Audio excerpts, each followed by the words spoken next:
Bonjour à tous et bienvenue sur la chaîne pour une nouvelle vidéo RC. Et cette fois-ci, on va tester un upgrade d'un véhicule que j'affectionne particulièrement, la HB Toys R1011.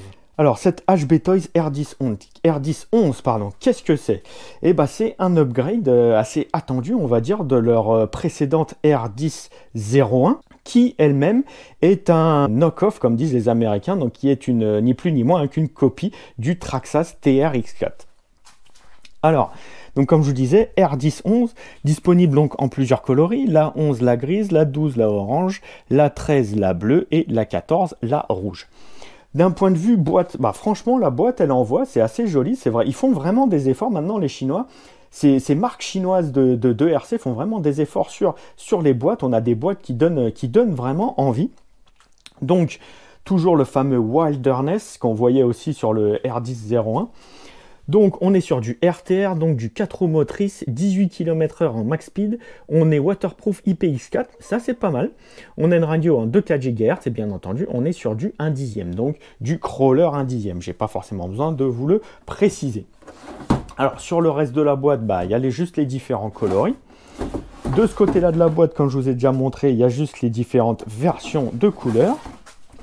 Et ici par contre, on commence à voir quelque chose intéressantes et on va commencer à voir donc parce que vous allez me dire qu'est-ce qui différencie donc ce R1011 de la 1001 qui est quand même quasiment 100 balles moins cher.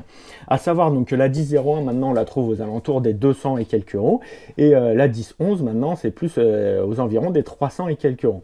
Mais comparativement donc au TRX4, le Traxxas TRX4 qui est clairement donc bah c'est une copie, hein, on va pas y aller par 36 chemins, bah on est largement on est à un tiers du prix si l'on peut dire du TRX4. Alors donc qu'est-ce qu'on peut voir déjà en termes d'informations? Donc on a des LED full fonctionnels, très bien. On a du color breathing light, donc il y a sûrement des changements de couleur possibles. Donc on a un variateur qui ressemble très probablement à du Hobby-Wing. On a une boîte de vitesse avec de la pignonnerie métal a priori. On a des amortisseurs en alu avec de l'huile. On a un servo avec pignonnerie métal, ce qui n'était pas le cas de la R1001 je pense. On a un récepteur qui fait aussi toute la tripaille des loupiottes. On a un blocage de différentiel avant et arrière, ce qu'on n'avait pas avec la 1001. Et on a donc une télécommande, une télécommande qui ressemble à la télécommande Traxxas avec un bouton de shift, donc pour changer les vitesses. Et sur le dessous de la boîte, c'est là qu'on commence à avoir pas mal d'informations. Donc c'est livré avec un petit c'est livré avec un petit chargeur USB. C'est livré avec une batterie lithium-ion en 7V4. Il va falloir rajouter 4 batteries AA pour la télécommande, la radio. Et là, on a un petit peu le spectre des améliorations qui ont été apportées à la R1001. Donc, comme je vous le disais, des servos en métal, des blocages de diff. Et le reste, ils vous mettent plein d'informations sympathiques. Le reste, c'est du kiff-kiff comparé à la R1001. Et aussi, un des grands changements, hein, c'est ce qui saute le plus aux yeux, j'en ai pas parlé, c'est la carrosserie. Parce que sur la R1001, on était sur une carrosserie de Bronco, Ford Bronco. Là, on se retrouve avec une carrosserie de Jeep, Jeep déjà pas mal modifiée et un peu énervé. Donc sans plus attendre, bah, on va vider le contenu de la boîte et on va regarder comment ça se passe. Et donc nous y voilà le contenu de la boîte. Donc, comme je disais, batterie lithium-ion, petit chargeur lithium-ion, chargeur USB avec la prise d'équilibrage. On a un joli manuel en couleur qui est assez sympathique. On a un petit set d'outils. On a un manuel pour le variateur qui ressemble très fortement à un manuel Hobby-Wing. Hein. Je vais vous le démonter. Vous allez voir quand je vais ouvrir, bah, c'est un Hobby-Wing en fait le variateur. Donc ça c'est très très bien. Et ce qui nous intéresse le plus, donc la machine et la radio. Donc la machine, comme je vous disais, donc protection. Déjà oui, la protection du véhicule, du modèle. Dans la boîte, on a vraiment des mousses qui sont vraiment adaptées à la machine avec un emplacement pour la radio. On a vraiment des mousses qui englobent bien tout le modèle pendant le transport. Et ça, c'est très bien.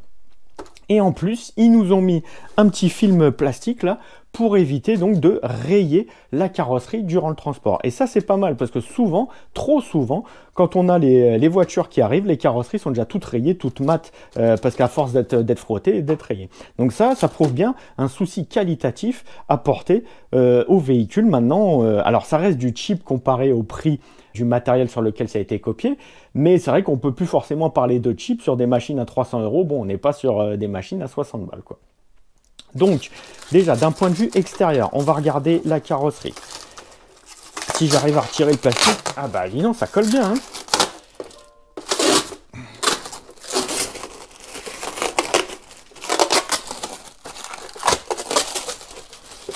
Voilà. Plastique de protection retiré. Et bah franchement, moi je trouve que ça a de la gueule. Ouais, moi je trouve vraiment que ça a une sacrée gueule. Là, cette Jeep là, avec la calandre des Jeeps, la calandre aftermarket hein, qu'on voit beaucoup sur de Jeeps américaines avec les yeux un peu, avec les phares pardon, un petit peu énervés là. On a donc un pare-choc pareil avec l'anti-retournement, l'anti-culbutage là sur l'avant.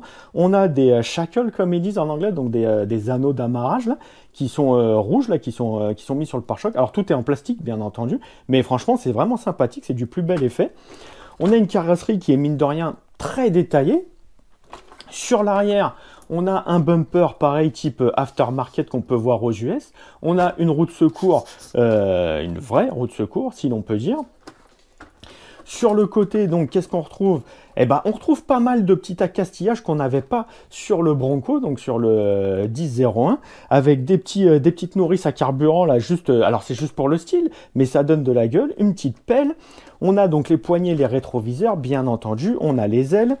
On a les essuie-glaces, on a les évents, là, les grilles de ventilation sur le capot, on a les accroches du capot attache rapide, là c'est vraiment pas mal. Sur le dessus, on a une barre de LED qui va s'illuminer, on a un snorkel, bien entendu fictif, on a un rack de toit.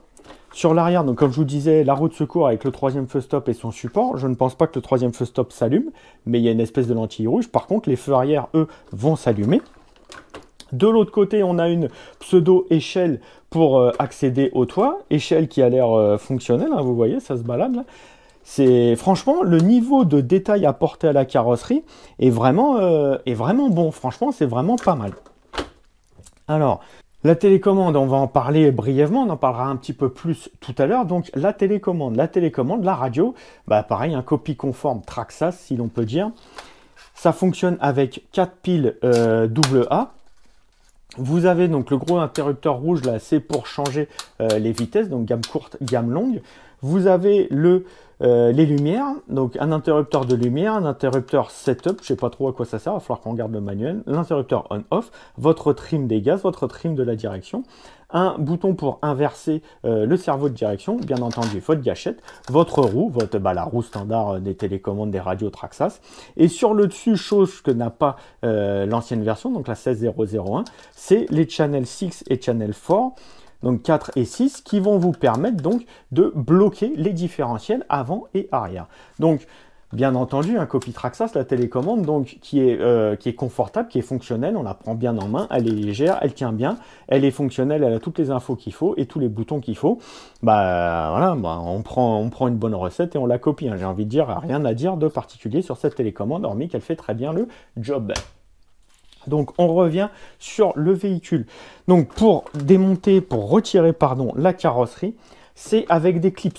Vous avez dans les passages de roue, je ne sais pas si vous allez voir là, ici, dans chaque passage de roue, vous avez des clips pour démonter la carrosserie. Enfin pour retirer la carrosserie. Donc il suffit d'appuyer dessus avec les mains et on déverrouille la carrosserie. Donc si j'y arrive, voilà, une carrosserie déverrouillée. Attention, vu qu'il y a des loupiottes partout, la carrosserie va rester accrochée, si je fais tout trembler, ça va pas le faire, va rester accrochée avec des fils. Vous les voyez les fils? Voilà, il y a des fils partout. C'est normal, qui dit loupiote dit fil. Donc à l'intérieur de la carrosserie, comme je vous disais, donc il y a des fils partout. Donc bien attention de ne pas tout arracher. Et on voit donc un espèce d'exosquelette donc qui va vous maintenir en place donc et qui va vous entre guillemets rigidifier la carrosserie. Et donc on voit bien que les feux vont s'allumer, que les feux arrière aussi vont s'allumer, la barre de LED avec un petit module ici pareil, un petit module de gestion là. Donc faites bien attention à vos fils. Alors maintenant, on va parler plus en détail du châssis du véhicule. Alors d'un point de vue châssis, comme je vous disais, pas de grandes modifications vis-à-vis du modèle précédent, donc le 10001. Le 1001, pardon.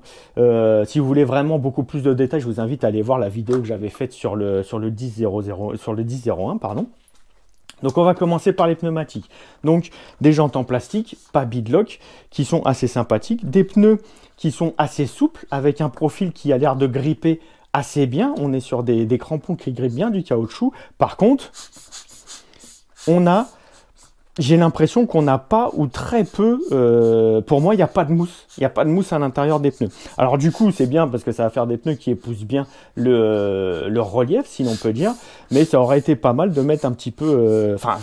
ça peut... Alors des fois, ça dessert et des fois, ça sert d'avoir des mousses à l'intérieur. En tout cas, j'ai pas l'impression qu'il y ait de mousse à l'intérieur ou alors c'est de la mousse très très soft.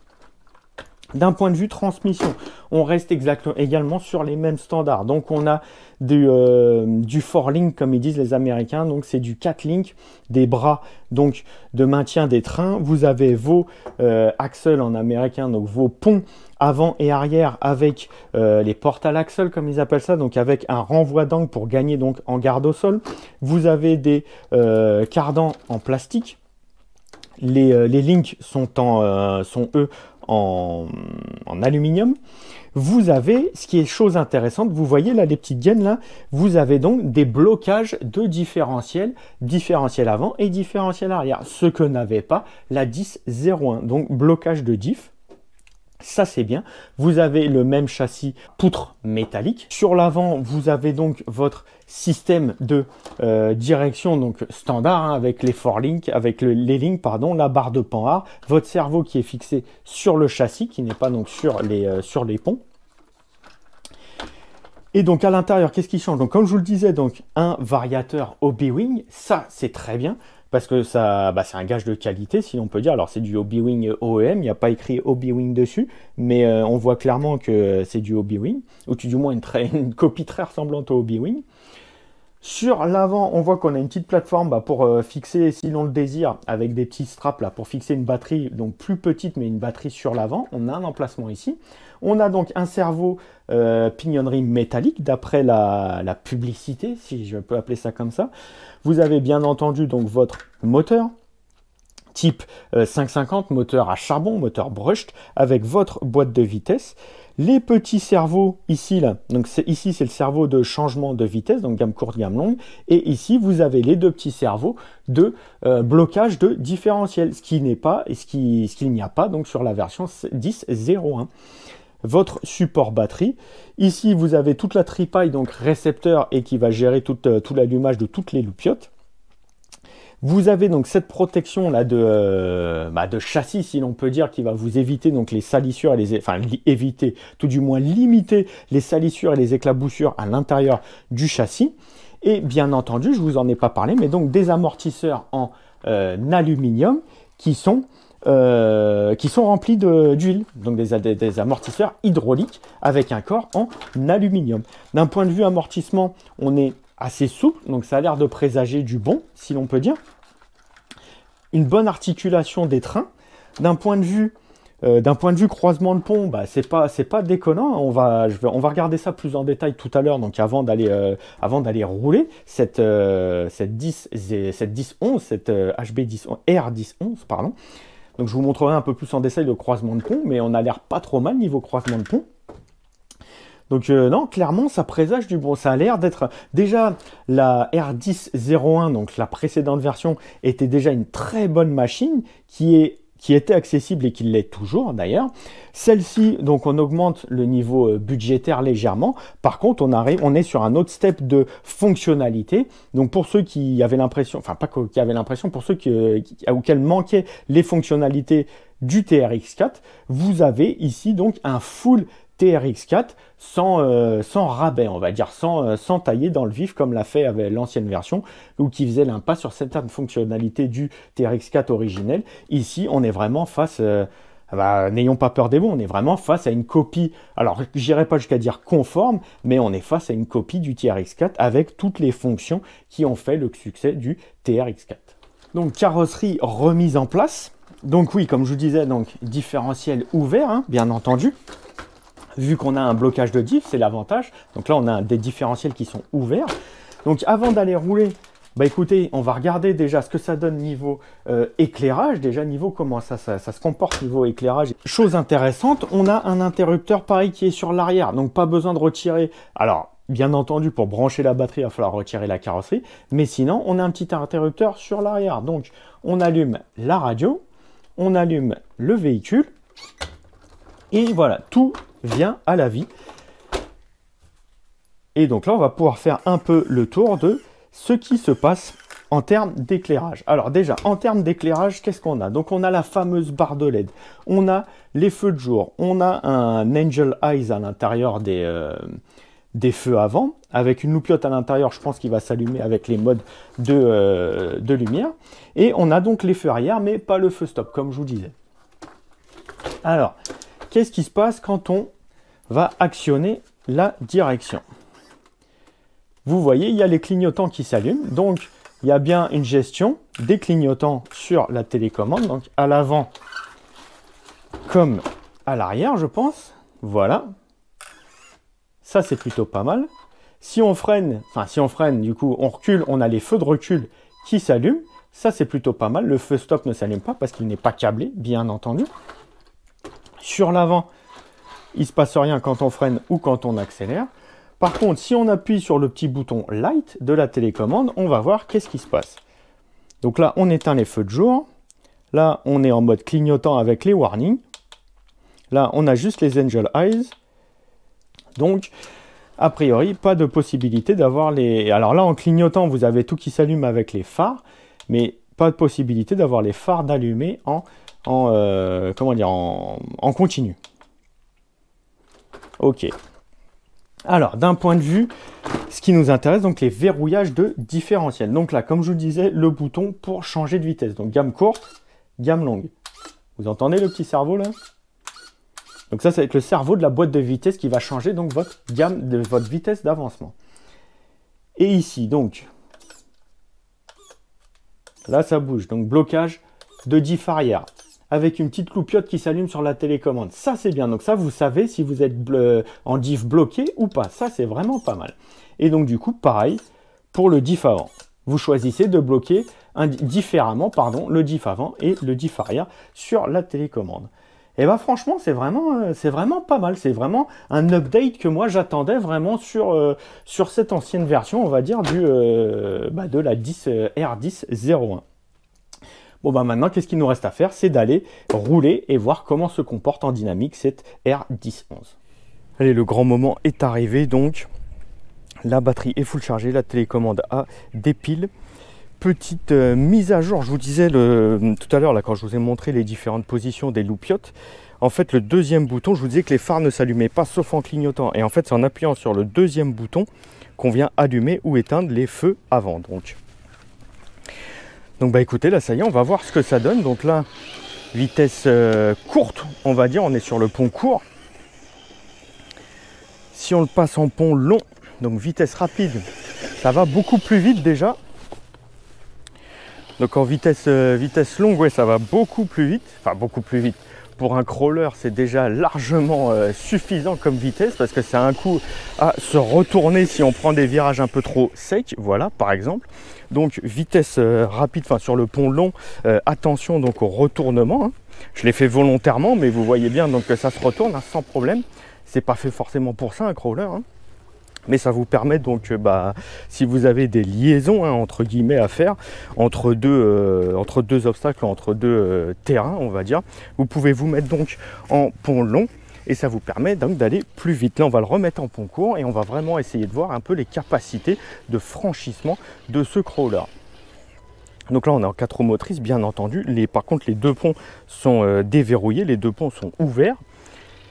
Et bien entendu, ça grimpe sans trop de problèmes, ça glissouille un petit peu, bon en même temps le terrain est plutôt gras, mais ça passe sans aucun problème donc les obstacles. À la descente, on va voir ce que ça donne. Descente sans problème également, avec le pont court bien entendu. On va verrouiller les diffs pour voir ce que ça donne. Là, on ne devrait même plus quasiment glisser. Enfin, tout du moins, on ne travaille pas sur les diffs. Donc là, on est en full traction. Que ce soit en montée ou en descente d'obstacles également. Voilà, pas de problème de ce côté-là. On va redéverrouiller nos différentiels.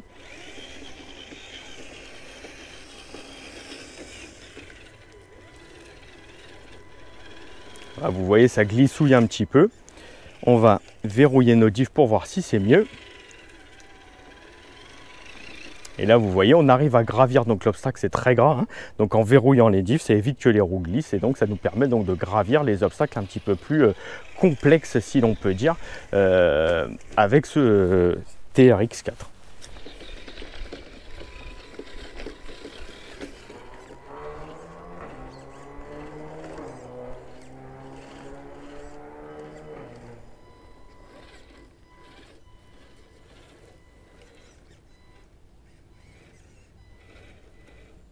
Donc là, pareil, différentiel, on verrouille.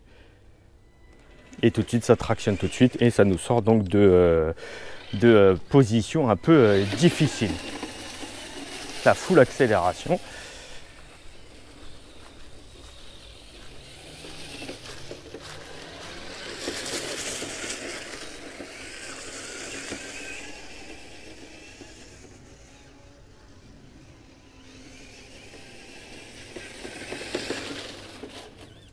Comme je vous disais, hein, la vitesse est largement suffisante en gamme longue.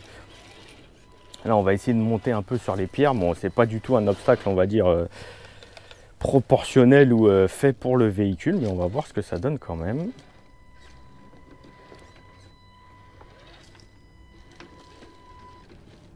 Ah, ça y va, hein. Bon là on est arrivé au point de non-retour, hein, j'ai envie de dire. Là on peut pas avancer plus et on peut reculer, la seule chose qu'on peut faire. Mais vous voyez, ça y monte en verrouillant les diffs, ça y monte, il n'y a aucun problème. Et on fait même tomber les pierres du coup.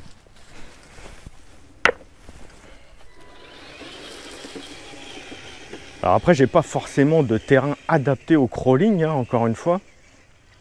Donc c'est plus de la randonnée, on va dire, que du crawling, mais d'un point de vue capacité de franchissement, on voit que les capacités de franchissement sont améliorées par rapport à la version précédente grâce au verrouillage des diffs. Ça nous permet de franchir des obstacles qui nous l'étaient impossibles auparavant avec les différentiels ouverts, bien entendu. Donc là, ça nous permet donc de gérer soit la facilité de prise de courbe donc avec les différentiels ouverts, soit de favoriser donc le franchissement avec les différentiels full fermés, donc qui nous permettent donc de forcer entre guillemets sur les ponts et donc de pouvoir gravir les obstacles un peu plus récalcitrants, si l'on peut dire.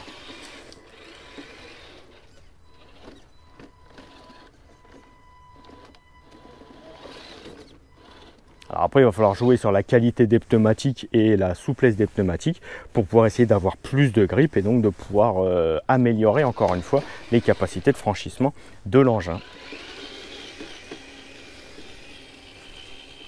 Mais franchement, en véhicule, alors déjà véhicule de loisir, véhicule de crawling également, forcément quand on compare au tarif du vrai TRX4 hein, de chez Traxxas, on est très en dessous de ce tarif-là. Après, bon, c'est sûr que là, c'est de la copie pure et simple. Alors que Traxxas, il a fallu développer le produit, il a fallu vraiment, il y a du développement, il y a de la recherche. Alors que là, à mon avis, les Chinois, ils ont fait copier-coller et puis fin de l'histoire. Hein.